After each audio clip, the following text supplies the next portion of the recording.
घुटनों के दर्द के लिए ये सारी एक्सरसाइज है।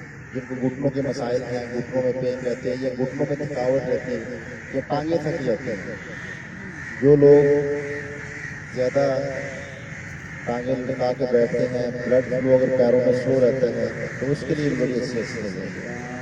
अगर आप दिन भर ऑफिस में बैठते हैं, आपके पाँव कुर्सी से नीचे लटके हुए हैं, तो ब्लड फ्लो जो है वो आपका पैरों की तरफ स्लो होता है बैक साइड पे। खासकर आपके जो बैक मसल्स हैं, जो आपकी काफ मसल्स हैं या हैमस्ट्रिंग मसल्स हैं, उनमें आपका ब्लड फ्लो बड़ा कम हो जाता है।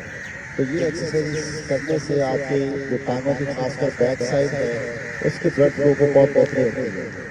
और ये बड़ी आसान सिंपल, आप इसको लेट के करें और घुटनों के लिए आपके जो है वो इसकी कहने के घुटनों की सेहत के लिए अच्छे हैं, आपके घुटने अलाइनमेंट हो जाती है घुटनों की। तो ये एक्सरसाइज बड़े आप इजीली कर सकते हैं, घर में भी कर सकते हैं। बहुत शुक्रिया जी असलम साहब।